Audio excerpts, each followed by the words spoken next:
Hello, we're coming to you today from the campus of McClymonds High School in West Oakland.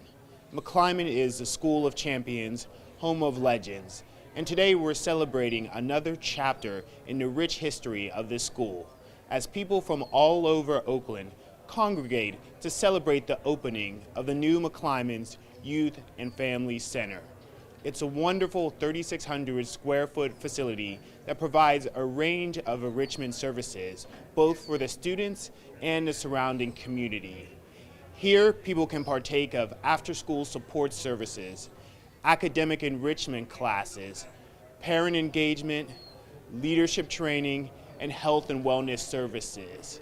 It's a wonderful constellation of opportunities which will strengthen the community not only here on campus, but in the surrounding neighborhood and help make West Oakland and the city as a whole a richer place that's more nurturing and better prepared for the future.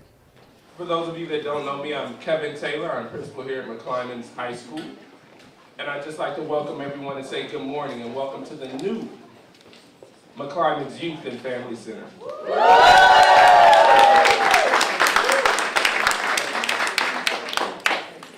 When I came on the staff several years ago, we came with a vision because I didn't come alone. I came with the gracings of the alumni. I was one of the first principals hired by Superintendent Smith. It was an honor to come back home to West Oakland. And we had a vision that we would become a full-fledged community school as our superintendent has put into our strategic plan.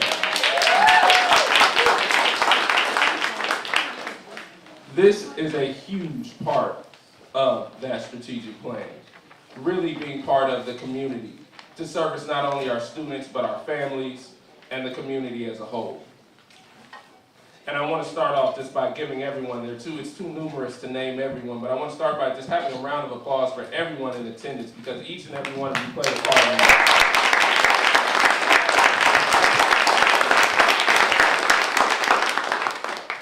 Over 25 individual organizations either put forth money, participated by bringing staff, helped in the planning, helped in the painting, helped in just doing everything to make this happen. And those sorts of collaborations are what's going to take this school, McClymonds High School, and our entire district to the next level.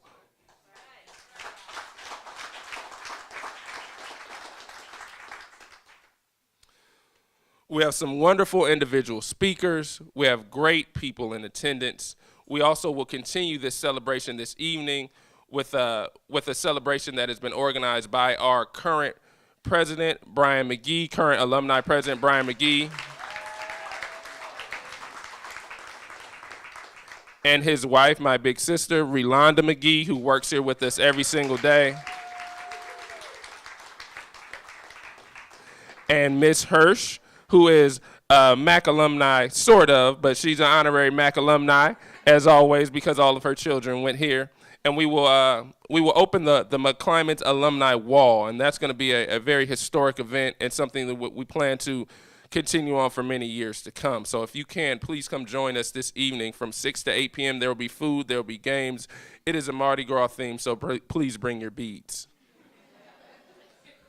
Without further ado, I'd like to introduce someone I tremendously look up to in many ways. He's done great things in Emeryville. He's done great things in San Francisco.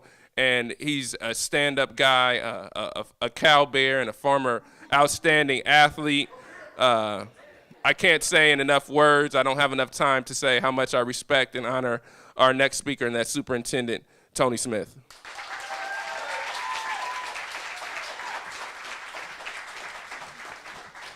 Morning, everybody. How are you? So this is a party, right? Pretty exciting, yeah. So it shouldn't be quiet. It should be a lot of rocking. I tell you what, so Brian McGee, so this story starts for me 27 years ago. That is one of my best friends, one of my dearest teammates, Brian McGee. So we played together at Cal. This has been something that has been building for me for 27 years. This is about relationship. This is about creating opportunities. It's about the heart of what we want to build in every single school, a sense of deep caring, respect, and service to children. So this is what we are doing. We're going to build this out everywhere. And instead of it being like, oh, West Oakland, it's like, we need to do what we're doing in West Oakland everywhere, right? Yeah. West Oakland's holding it down, right?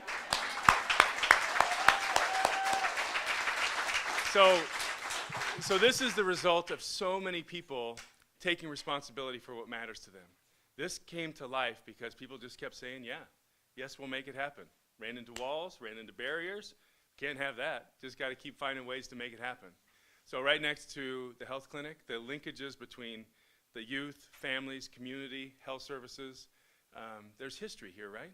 But we're setting right now in motion care and concern for the future, creating opportunities for every single child and family in West Oakland building out of here. Congratulations, folks. Big work, right?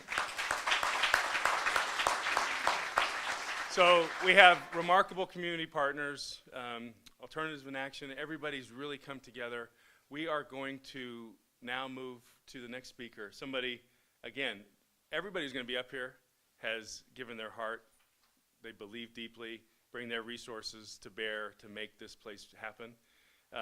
We have James Head, who's the Vice President of Programs at San Francisco Foundation. But the thing about James is he's also a deep resource for Oakland.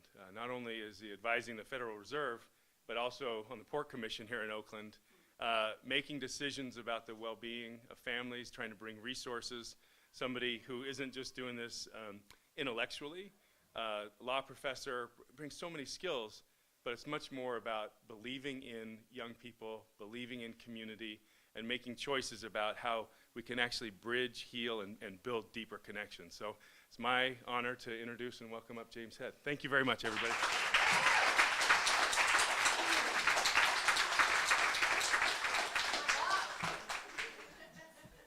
Good morning. Thank you, Tony. You are also a real inspiration to us and many, not only here in West Oakland, but in the whole Bay Area. So really appreciate the work and time you do.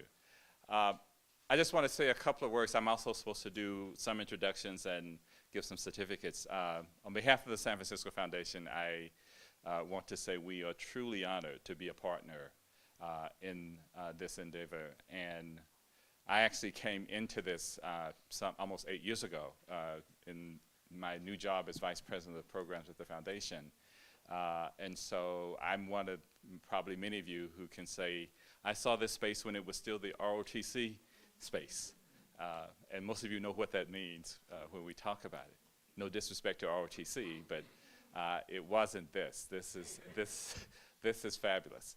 I also want to recognize, as I start, Gay Cobb, who's here, who's a trustee emeriti for the foundation.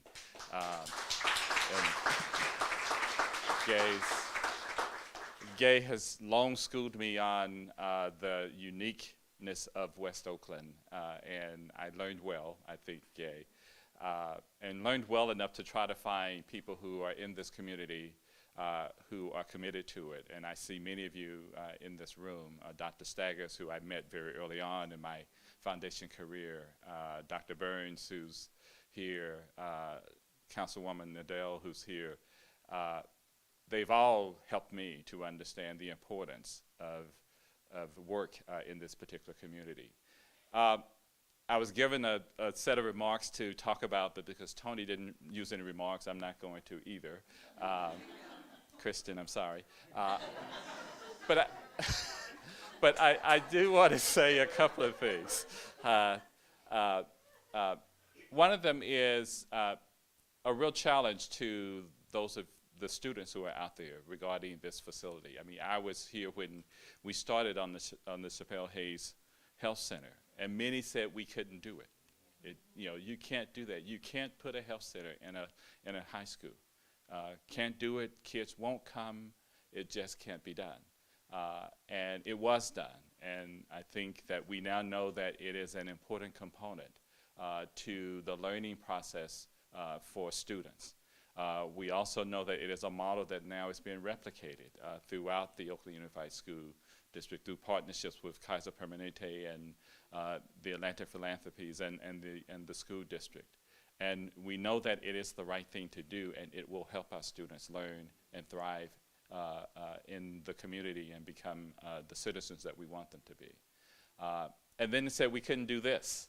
But we knew we had done something before, and so we decided that we could do this. And so I think what I would say to the students, those of you who are students out there, is I have a challenge for you. I'm not a big fan of the if you build it, they will come. I'm a fan of they will come because it serves them. And so my hope is that you will use this facility, and through your peer pressure, you will tell others about the benefits of using this facility. And then they will come and use it, and they will find out for themselves the benefits that they get. And then that will spread, I hope, to the broader West Oakland community, because this is not just a school facility. It is a community facility. And so that is my challenge to the students. My challenge to you, many of us who are adults, who are leaders, is that this is a facility. And it is a, I think, spectacular facility from my vantage point. And a facility, though, needs human capital. It needs all of us to be committed to what it takes to make this a working and successful facility. And so I'm hoping that we all will continue to have that commitment and will do so. So those are my challenges, I think, to both us and the students. And again, I just marvel. I walked in here and I was stunned. And it's not just because it's a newly renovated facility, but the way this is laid out, the way it looks, the feel of it, it's welcoming. It says you can be at home here, and you can learn here, and you can associate here. And that's what we need to be doing throughout not only this community, but throughout Oakland, throughout the Bay Area, and throughout this country and world. So those are my remarks. I will now turn to introductions. We have a couple of certificates that we want to provide to those who have helped to lead this effort. And the first is Supervisor Keith Carson, who, well, let me say, anybody who don't know who Keith is? Keith needs no introduction, but I will say a couple of things about Keith. I consider him a very deep and close friend. I've known him since coming to the Bay Area some 20 plus years ago. And I know his commitment to young people, his commitment to education, his commitment to health and health care. He has been one who has been an open, government-oriented supervisor who wants to be transparent about the challenges that we face as a community and the decisions that we have to make. And he's one that is well respected not only by his peers, but by his constituents and by those throughout the Bay Area and the country. Keith, come up, and we'd like to present you with a certificate.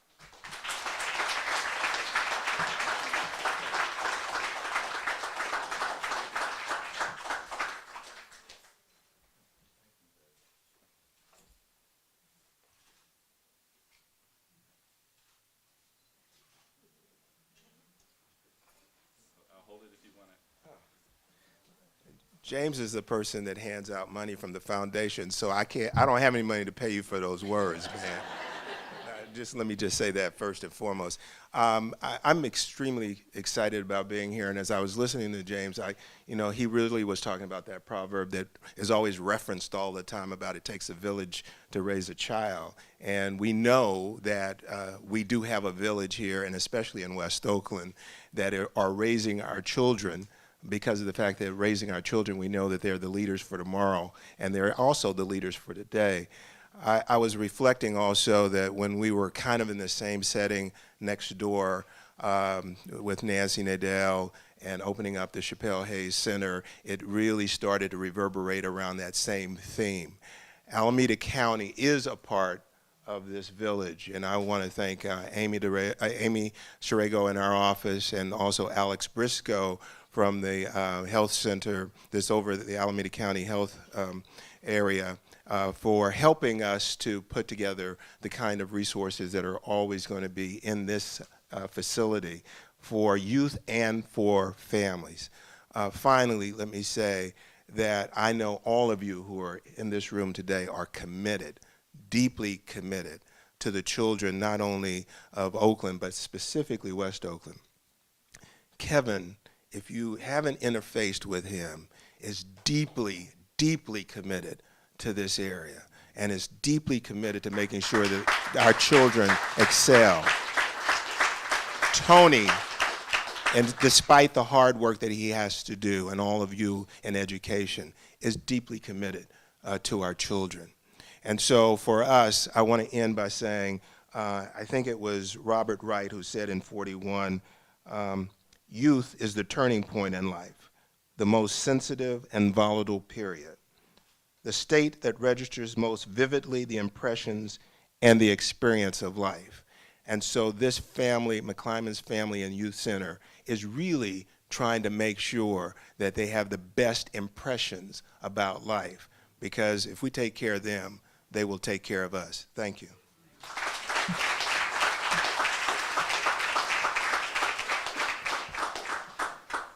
Thank you, Keith. Next, I'd like to bring up Alex Briscoe, who is the Alameda County Healthcare Services Agency Director. When I came into this picture again, Alex, actually, as many of you know, was director of the Chapais Health Center. And so Alex and I spent many nights and days talking about the value of the health center and how to keep that effort moving forward with Dr. Staggers and other partners. But we also spent some days and nights talking about the companion to that health center, which was a family center, support center that could provide the services that were not necessarily health-oriented. And so I think Alex is probably as proud as I am to see this come to fruition. And I'd like to invite Alex up and thank him also for.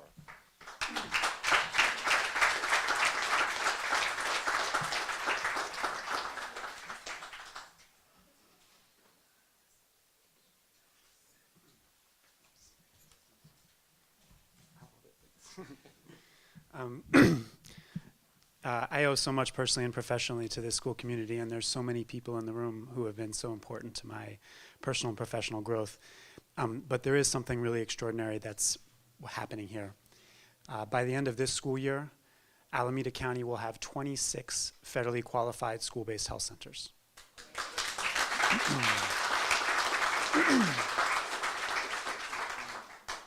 In fact, 15 of those will be in Oakland Unified School District. And it is our intention to make Oakland Unified School District the first school district in the nation to guarantee universal access to primary care as a function of enrollment.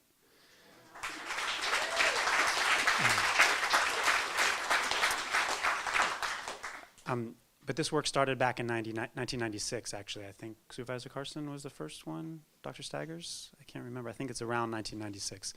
So like any good idea, it's a culmination of many, many people's time and commitment. But when we look at school-based clinics, if we had it all over again, I think many of us sort of said, geez, maybe we need fewer clinics and more places for young people that have clinical services in them. So if you actually look at just what we opened at Oakland High, one of 5 new federally qualified school-based health centers at Shop 55, that's an example. This is actually sort of a whole nother level of it. But young people aren't sick. They're not pathological. They're brilliant. And all we need to do as adult allies is provide them space to grow and develop. The greatest hope for public schools, with all due respect to my boss, Supervisor Carson and Keith and Principal Taylor, young people are the best hope for Oakland Public Schools. And we actually saw that in a great project run by Alternatives in Action with Hoover Elementary, just a few blocks away. Yeah.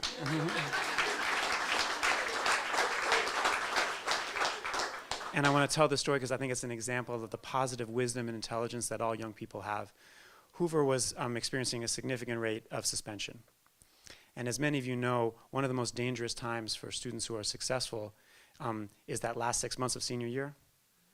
You know, you get to October, November, you're in school, everything's set, and you're a superstar student. And as Principal Doc can tell you, not always good things happen in those last 6 to 9 months. So basically, staff from the Public Health Department came up with an idea. And the idea was that young people who are at McClymonds, many of them went to Hoover, know what it takes to be successful. And why don't we bring somewhere between 8 and 10 young people from McClymonds, work with young people who are having behavioral issues over at Hoover. And this program called Culture Keepers, supported by Supervisor Carson's office, has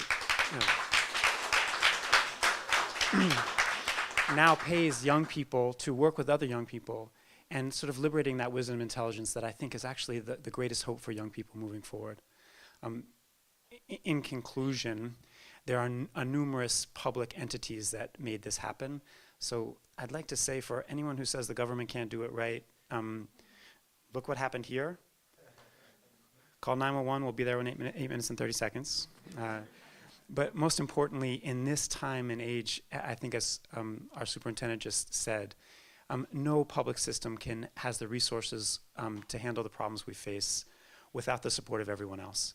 So the servant leadership that Tony brings, that Supervisor Carson has coached me into, this is the type of work that will help help families and young people grow and develop. So it's been our pleasure to be a part of it, and congratulations to all who've been here. Thank you.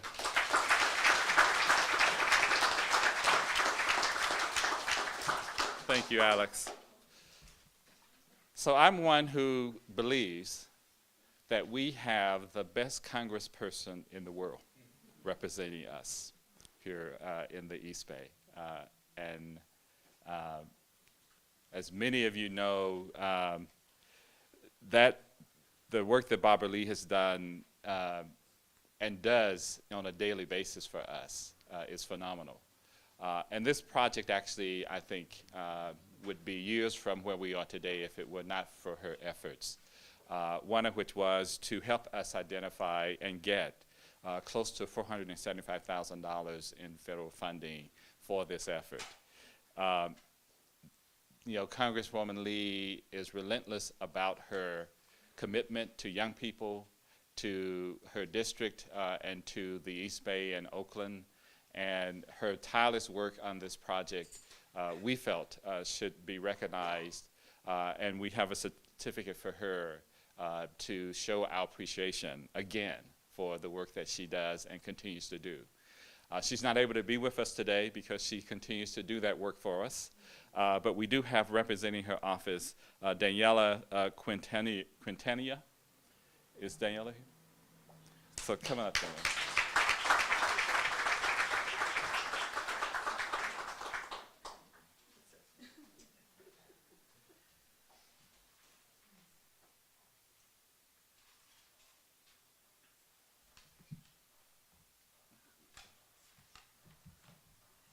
Congresswoman regrets she couldn't be here today, actually, and we have a certificate for you guys, for all the work you do in the community.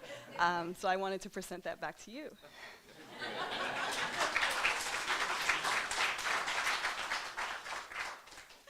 Good morning. My name is Kriana Bell. I'm a senior here at McClymonds High School. I'm a former executive team member, and currently I support the parent engagement work for the McClymonds Youth and Family Center. Again, we would like to say thank you for being committed to creating a safe and supportive space for us to learn, grow, and thrive. Thank you for securing the supports that will ensure our success for college, career, and community life. Thank you for the tireless work to bring this from an idea to a reality. Thank you for challenging us to be prepared and productive. Our community programs provide after-school programming and school-linked services that support each youth to be supported in academics, leadership, and prepared to attend college. Each day, 90 youth are using this opportunity as a springboard to healthy adulthood. They create service projects, participate in internships, mentor younger children, and learn about health. Some people see youth as a part of the problem, but in our programs, youth solve problems. Through education, skill building, and real-world experiences, we will be less likely to fall through the cracks. Rather, we are poised to become successful, contributing adults and leaders in their community.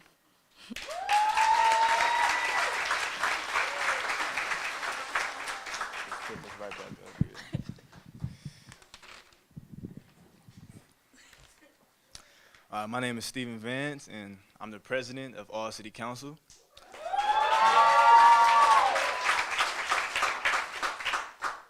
Now we accept the challenge to take advantage of the opportunity placed before us.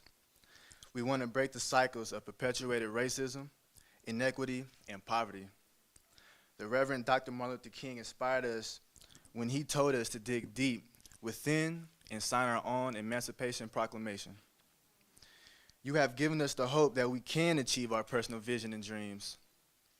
And this community should know that we step up to the challenge. That's it. So now we've come to the part of the ceremony that we've all been waiting for, and that is the ribbon cutting ceremony. And as they prepare for that, I just want to, first of all, thank everyone so much for showing up today. I was standing over there and just, listening to all the wonderful words that was said, and just was reminded about my upbringing here in the city of Oakland. I grew up here in Oakland. I went to Castlemont High School. I'm not a Mac alum. But it was a program, just like this. It was actually a program that's still here in the city of Oakland, Youth Alive, that taught me as a young person, as, a young girl growing up in East Oakland at 15, 14 years old, how to find my voice and how to find my power. And it was that program that actually set me on my career path as well. I would have never been here. I would have never worked with young people if I didn't find a program similar to the McClymonds Youth and Family Center, where adults are supported every day and taught to understand who they are and the power that they hold as citizens in our community, and citizens that have power and have a voice and have rights. And so we know that this center is a place where, first, young people are safe, right? That is our number one goal, that young people are safe. And then second, that they are supported to engage in their own self-transformation and the transformation of their families and the transformation of their communities. And so as we move into the cutting of the ribbon, and I'm asking young people to go ahead and grab the ribbon, the scissors. Not yet. You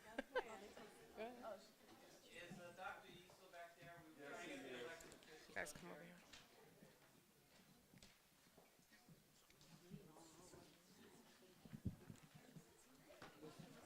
Go ahead, let him grab one, and the one top you grab another. So as we move to this, just really, sacred. This is sacred. This is a sacred space. And so as we move to this ceremony, we just want to say that the McClymonds Youth and Family Center is open, and we are ready to change lives. We may cut the ribbon.